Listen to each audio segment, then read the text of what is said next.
Hello, everybody. My name is Sally Kenney, and I'm the director of the Newcomb Institute. And I'm really pleased to be with you today to share some of my memories of Justice Ruth Bader Ginsburg. I've had the great privilege of being able to work with the National Association of Women Judges and the International Association of Women Judges for the last almost 10 years. And it's given me all sorts of wonderful opportunities. This picture is a picture of our New Orleans conference, which I helped organize the academic sessions for in 2013.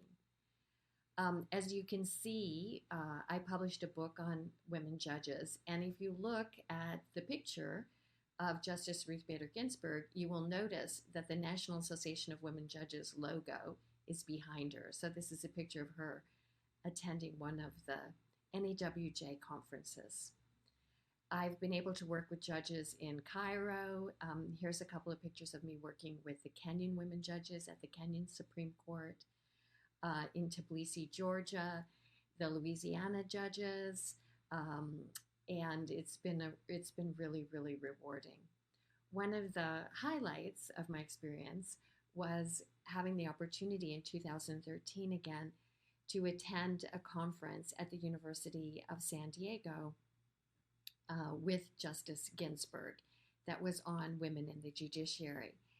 And one of the really exciting moments for me, here's me giving a panel with one of the other panelists. You can see the drape over the podium for that conference.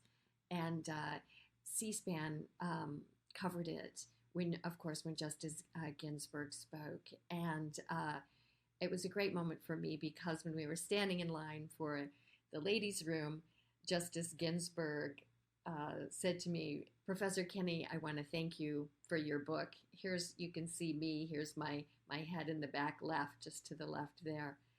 And I got to have dinner with her and have a long talk, and that was really, really a great moment for me.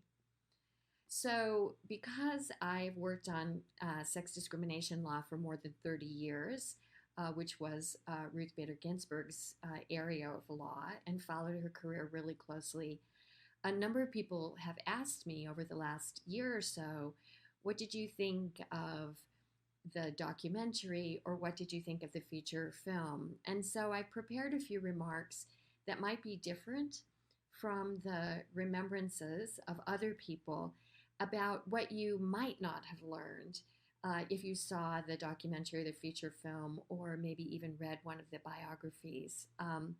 The two articles that I thought were the most informative over the last several weeks since her passing were the very personal one from Nina Totenberg, who covers the Supreme Court for National Public Radio, and had a close personal friendship with Justice Ginsburg, but also the one by Linda Greenhouse, who was the Supreme Court reporter for the New York Times and is a special expert on reproductive justice.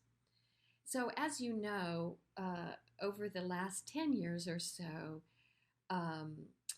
Justice Ginsburg has become an icon. I have my judgments for Ruth Bader Ginsburg. People have given me wonderful presents, like Elizabeth Bellino gave me this wonderful mask. And there's been just a widespread sharing of the lace collar and people dressing up like her for Halloween. You can see there's Ruth Bader Ginsburg action figures. There's been Judge Barbies. And she's really, really become famous. There's also been a lot of really great things written about her. Linda Hirschman's book about both Ginsburg and O'Connor, I would really recommend. It's very well written and very readable. And I learned a lot from it. And her analysis is really terrific. Also, funnily enough, I had the opportunity to meet her official biographer, Mary Hartnett, when I was working with women judges in Tbilisi, Georgia. Mary Hartnett's husband, who is also from Iowa, happened to be the ambassador to Georgia. And I've really startled my hosts by saying, oh, I'm just going to send him an email and see if he'd like to have a drink while I'm in the country. And he did, and he brought Mary, and we found out that we had many interests in common, including her work on Justice Ginsburg. And they decided to publish this book of Justice Ginsburg's writings before the biography. Historian Jane Sharon DeHart also has a very comprehensive biography of Justice Ginsburg. And the book, I have to confess that I haven't read, by Jeffrey Rosen, is something I'm looking forward to reading soon. So my interest in Ruth Bader Ginsburg goes back to my earliest days as a graduate student. When I was at Princeton, I was taking a course on interest group litigation and the law. And I decided I was going to write my first graduate school paper on the litigation strategies of Ruth Bader Ginsburg at the American Civil Liberties Union Women's Rights Project. And I was very lucky because the ACLU's papers were being held by the Mudd Library at Princeton, so I had access to them. And I went on to write my dissertation on my first book about women's rights project litigation on the exclusion of women from hazardous work, which was not something Justice Ginsburg worked on. So this first paper, and I was very skeptical of Justice Ginsburg's strategy of incrementalism and using male plaintiffs. And one of the things I really thought was interesting is I was a little bit concerned that we might have a state of affairs, which I think to some extent we have, that discrimination is a bad thing when it hurts men and only possibly a bad thing when it hurts women. But one of the things I learned from the feature film is her conversations with her predecessor at the ACLU, thinking about maybe male plaintiffs was the most strategic way to get the justices at that time to recognize that the Equal Protection Clause might actually be used to strike down some forms of sex-based discrimination. And she was successful in that strategy. But in the paper, I was much more skeptical of that strategy than I am now. One of the other things I'd like to highlight as someone who does comparative law is that Ruth Bader Ginsburg was really, really influenced by the time that she spent in Sweden. And as many of you may know, Sweden considers itself the gender equal state and really prides itself on being a leader in gender equality. And Ginsburg's time in Sweden really changed her view about what was possible about relationships between men and women, and most importantly, legal standards between men and women. And so that comparative element was a really, really important element in her being able to imagine a different constitutional doctrine and a different legal regime than the one that she encountered.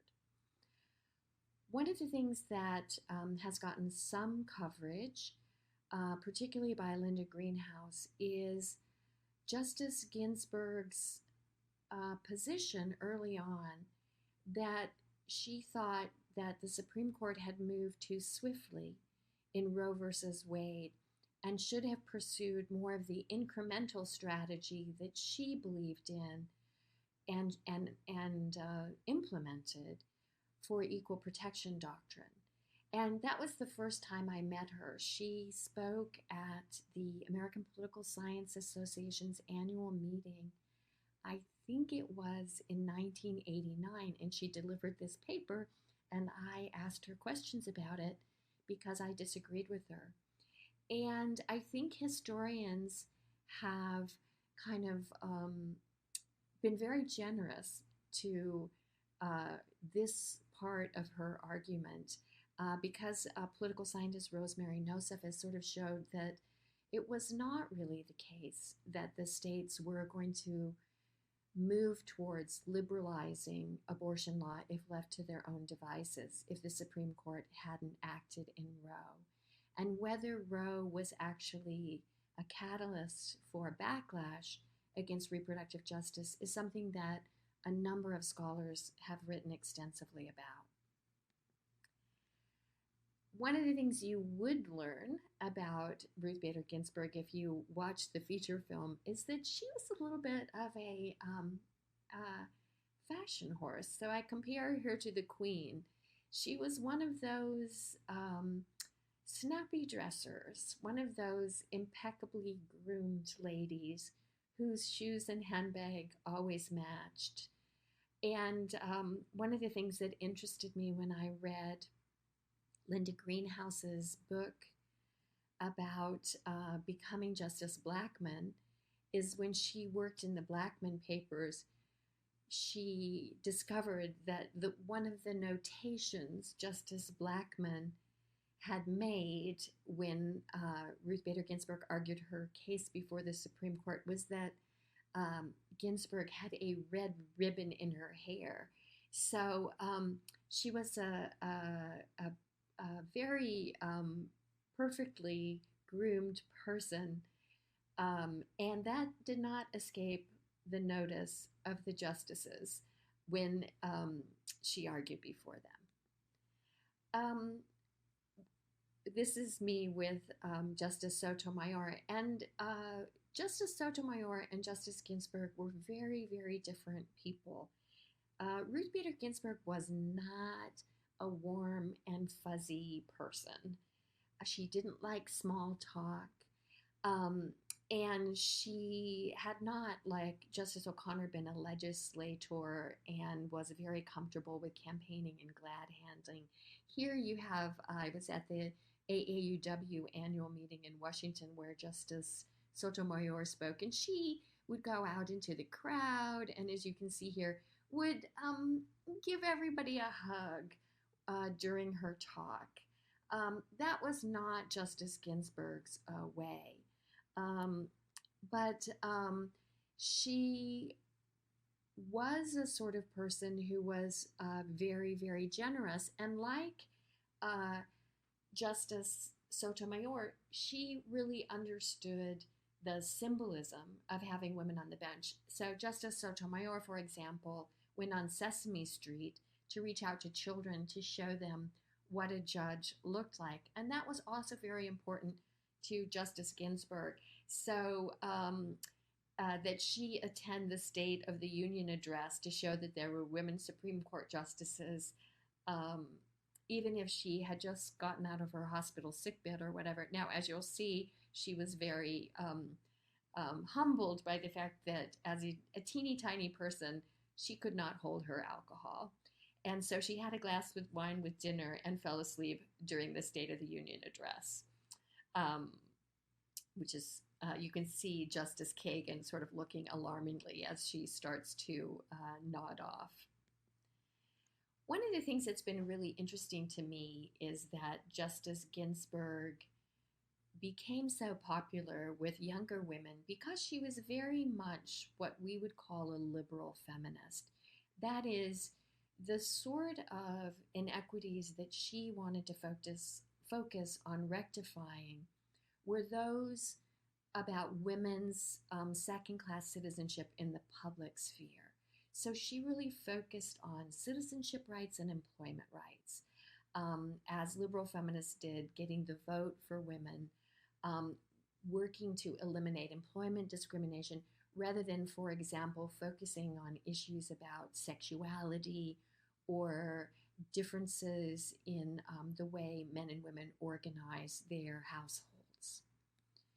I have a little funny joke here about my social justice cats and being concerned about their intersections. And Justice Ginsburg was not what we would call a deeply intersectional thinker, in that she did not really give that same attention to race and class discrimination that she gave to gender discrimination. And in fact, she was criticized when she was nominated for the US Supreme Court for not having non-white law clerks in her time on the DC circuit. And she did not have a very diverse pool of law clerks when she was a Supreme Court justice, nor was she the justice who had the highest number of women clerks. And in recent years, she referred to taking a knee to protest police killings as dumb and had to retract that statement. So she was not as focused as some feminists would have liked about looking at how identities such as race and class and sexuality work together with gender to create multiple disabilities. But she did focus very much on women's exclusion from the public sphere, and she advocated that women no longer be excluded from juries, and those cases brought her to Louisiana. And one of the things that you might not know about Justice Ginsburg is that she was also wryly funny. And so I have this exchange here of where she wrote about in 1978 in the Puget Sound Law Review, mocking Justice Rehnquist's interrogation of her colleague, Mr. King, who brought the case of Louisiana versus Taylor, which overturned the exclusion of women from juries in Louisiana. And she very sort of deftly, in my opinion, had the last word by making fun of Justice Rehnquist, referring to the handy maxim that women would not necessarily side with other women. And also his flippant remark that women would not settle for putting Susan B. Anthony on the new dollar coin. And she said what she wished she could have quipped if she'd had the opportunity was, "No, Your Honor, tokens will not do." In her writings, you see this really wry sense of humor. I also had a chance to hear her speak once again at the National Association of Women Justices annual meeting in Washington, D.C., and she talked about her long-term friendship with Justice Scalia, who could not have been more different from her ideologically. And she said that, as is the practice, before issuing an opinion, the justices circulate their written opinions and they argue back and forth, and so they then change their opinions to respond to other justices' arguments. And she reported that she and Justice Scalia had been doing this back and forth and back and forth and back and forth. And she said then, finally, she said, I had to explain to him in the language of his people that basta, enough was enough. So that gives you a little sense of just her sense of humor, but also her humanity and her capacity for friendship. One of the things that people didn't know is a rumor I heard when I was looking at Carter's judicial appointments was that she was a candidate for the circuit court and was allegedly discriminated against because the head of the panel for the district court judicial selection committee wanted a crony of his, which is something that happened to women, many women and minority men candidates, as they didn't have the connections that would get them an appointment. But the joke was on the chairman of that panel because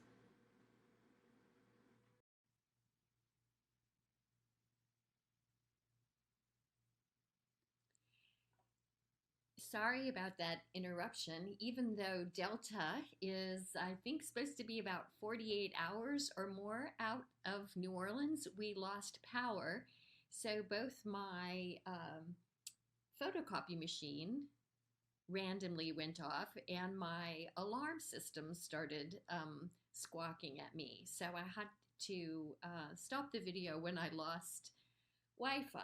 So I know COVID is teaching us all to have more patience with technology.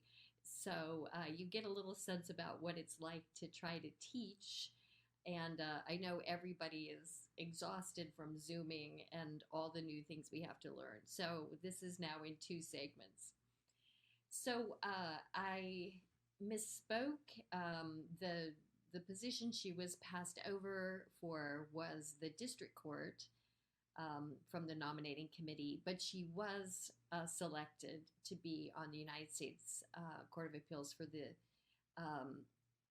District of Columbia, which ended up being a great launching pad for her to join the Supreme Court, as it has been for so many people before her. The feature film, I feel, somewhat distorts the role of her husband Marty in almost making it seem like he made the winning legal arguments for her.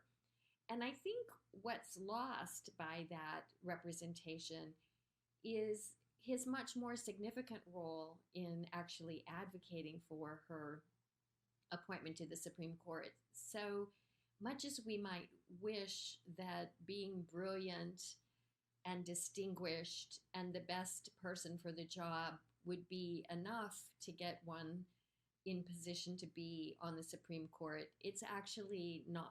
And you need a lot of lobbying. And I think her husband, Marty, really deserves the credit for marshaling that lobbying effort that got her to the attention of President Clinton and kind of put her over the top, rather than needed to put words in her mouth as she made a legal argument. But clearly, he was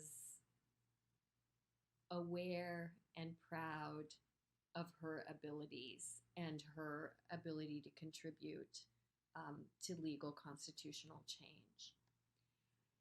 Later in her career, Justice Ginsburg became a smidge more amenable to what scholars like me call difference arguments. She had earlier on been a critic of the idea that a woman judge would decide cases differently than a man or necessarily take a particular position. But in a case of a 13-year-old girl who'd been strip searched after the terrible crime of having ibuprofen on her person at school, Justice Ginsburg said, I don't really think my male colleagues understand what it's like to be a 13-year-old girl and be self-conscious about your body. And she used that as an example of why not only fairness and equality required the Supreme Court to include women, but also women would bring their experiences and their knowledge and their backgrounds as all justices do. I can't let this opportunity pass without drawing your attention to the important fact of just how different presidents have been in their commitment to appointing women to the federal bench. So President Carter was the first president to really make that a priority, and he appointed more than 15% of his positions were women. And even though President Reagan made a lot of fanfare about promising to appoint a woman, that promise, which he fulfilled by appointing Sandra Day O'Connor, concealed the fact that he was appointing far fewer women overall to the federal bench. And that process, as you can see, has been pretty consistent across Democratic and Republican presidents. That the Republican presidents that follow Democrats significantly decrease the number of women on the federal bench. So, as President Trump is following, as he claims, in President Reagan's footsteps, when he says it's important to have a woman on the Supreme Court, as he has recently said, that is also concealing the fact that he has dramatically decreased the number of women appointed to the bench, which was the high water mark of which was under President Obama. When Justice O'Connor left the Supreme Court, Justice Ginsburg was the only woman on the Supreme Court, and she talked about how she didn't feel that her colleagues listened to her as they had when there were two of them. The sort of finding that Deborah Tannen found in her book about men and women in speech, that in groups, men often don't listen to women, and that women are interrupted. And that has been a finding of social scientists, that all of the women justices, even when there has been three of them on the bench, that their male colleagues interrupt them in oral argument. We can only presume about what they do in conference because those meetings are private and not audio taped. But more alarmingly, what the scholars found out is that all of the women justices are interrupted by men in oral argument, which is firmly against Supreme Court rules. So even though you might think this is the peak of positional power, being on the Supreme Court, sitting high on the dais, wearing your robe, asking the questions, timing the advocates, but even these powerful, brilliant women get interrupted by men. Justice Ginsburg was very proud of, as I said, she talked about in her dinner her jury cases in Louisiana, but also her Pilates regimen. And so I want to sort of end with this powerful woman staying fit late in life so that she could continue to fight for equality. My favorite quotation was the one that Rabbi Holtzblatt made, which you can read here. And what the rabbi said was, what was very special about Ginsburg was imagining a different world for men and women, imagining opportunities for girls that were unimaginable when she was a girl. Despite being recommended by her law professor to be a law clerk on the Supreme Court, she was not chosen. And she could not get a job in a law firm. And she even struggled in academia. Yet she was instrumental in not just imagining a different world, but in bringing that world into being. And for that, we are all really grateful. So this is the last picture I'd like to show. Many people, like my good friend Carter Fleming, have shared their pictures, those that were able to go where she was lying in state. And so on that note, I'll return my Newcomb Institute mask, and thank you for listening to my remembrances of Justice Ruth Bader Ginsburg. Goodbye.